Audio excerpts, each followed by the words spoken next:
자주국방, 특히 이게 그 율곡 사업이라는 그 명칭을 정하는 과정도 매우 흥미롭게 읽었습니다.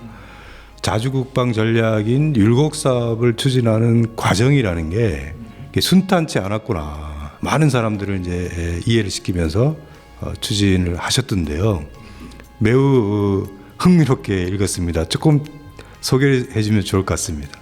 그 1970년대 초가 되면은 69년에 미국의 닉슨 대통령의 닉슨 덕트린이라 해가지고 아시아의 방위는 아시아 사람들이 스스로 해야 된다 하면서 한국에 주둔하고 있던 주한미 육군 한 개 사단이 두 개 사단 중에 한 개 사단이 철수하고 한국 방위의 대부분을 한국군에게 이양해 베트남의 미군이 개입해서 군사적 승리 제일주의 전략을 취했는데 점점 그것이 어려워지는 상태가 되어버렸던 때예요. 미국만 붙잡고 늘어지고 모든 걸 미국만 의존해왔던 우리로서는 큰 충격이 아닐 수가 없었죠. 이러다가는 우리도 베트남처럼 망해야 되는 게 아닌가 하는 불안감들이 돌았지만은 많은 사람들이 능력이 없으니까 별재간에 없지 않느냐. 그래도 어떻게든지 미국을 붙잡아가지고 미국에 의존해야 된다 하는데 때마침 제가 합참에 육군 대령 예정자인데 불려왔어요.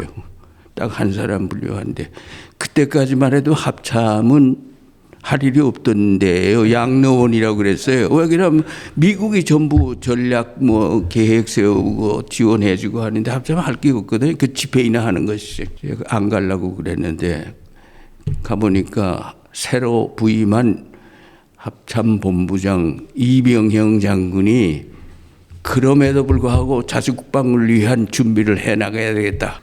군사전략도 새로 수립하고 독립국가로서의 군대의 모습이 어때야 되는가 하는 군사전략을 세워서 우리 독자적으로 전쟁에서 승리할 수 있는 군대로 바꾸어 나가야 됐다 하는 강한 의지가 있는데 문제는 이제 능력 아니겠어요. 그러나 계획을 세우자 해서 제가 불려가서 같이 계획을 세웠는데 박정희 대통령이 적극적으로 지지하고 나섰어요. 왜 그러는가? 참 저희도 그것까지는 그때는 생각 못했는데 제3차 경제개발 5개년 계획이 시작됐는데 이 5개년 계획은 중화학공업 육성을 목표로 한 거예요. 그래서 철강, 기계, 조선, 전자 이런 거 위주로 키우는 양성하는 계획인데 방위산업을 육성하는 것과 연계시켜서 초기에 발전시키는 수밖에 없다 하는 게 박 대통령의 생각이.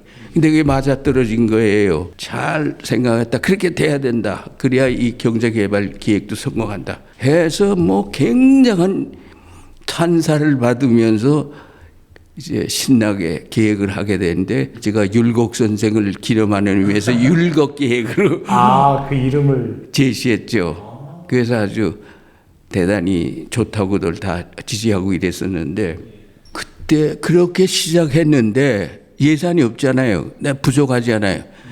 그런데 그 이듬해 65년에 남부 베트남이 멸망해버리고 마는 겁니다. 이 충격을 받아서 방위세를 신설해가지고 국방비를 충당해, 투자비를 충당해. 이게 GNP의 2% 정도의 역할을 해요. 겨우 시작할 때는 M1 소총을 M16 소총으로 바꾸고 탄약 생산 정도로 시작했는데 율곡 사업이 18년 동안 지속됩니다. 그 결과 18년 후에는 어떤 상태가 되어버렸는가 하면은 전차, 대단히 힘들다는 잠수함, 구축함 다 우리가 만들고 그 다음에 전투기도 조립 생산이 가능해요. 그래서 이 율곡 사업은 방위산업 육성 발전에 크게 기여했고 우리나라의 과학기술 발전을 선도했고 더 나아가서 국민경제 발전에 크게 기여하게 되는 겁니다. 이건 누구나 다 학자들이 높이 평가하는 건데 우리 방산품 중에서 세계 최고의 수준의 것이 K9 자주포입니다. 이건 미국이나 영국 거보다 훨씬 우수합니다. 그래서 이미 8개의 나라에 수출됐더라고요. 그런데 이번에 9번째로 폴란드에서 뭐 200대가 수입해 간다는 뉴스를 보고 그다음에 전차도 K2 전차 수출하기 시작했고 전투기 FA-50 또 수출하게 되고 이렇게 될 걸 보면서 저는 정말 계속 행복하고 야 보람이 있었다. 율곡기획이 이런 결과를 가져왔구나 이렇게 생각을 합니다. 말씀을 듣다 보니까 율곡 사업이라는 게 우리가 알고 있는 또 율곡 사업에 조금 이면이 있지 않습니까? 그런데 그럼에도 불구하고 자주국방이라고 하는 우리의 그 기틀을 세웠고 그것이 지금 뭐 거의 한 40년이 지나서 K방산 우리가 자랑스럽게 얘기하는 뭐 현 정부의 성과라고 요즘 와서 조금 얘기는 하지만 그것이 결코 당대 현 정권의 성과라기보다는 70년대부터 준비돼 왔던 박정희 대통령 시절부터 누적돼 왔던 그런 역사적 산무 그렇습니다. 결과군요. 예, 50년이 걸려가지고 된 것이죠. 73년에 율곡계획이 채택돼서 74년부터 시작했으니까 그러니까 한 50년 되죠? 네, 그러네요. 그 율곡이라는 이름을 그때 보고서를 만드셨다는 게 저는 굉장히 선견지명이 있으셨네요. 한 국가의 전략이라는 게 하루아침에 이루어지는 게 아닙니다.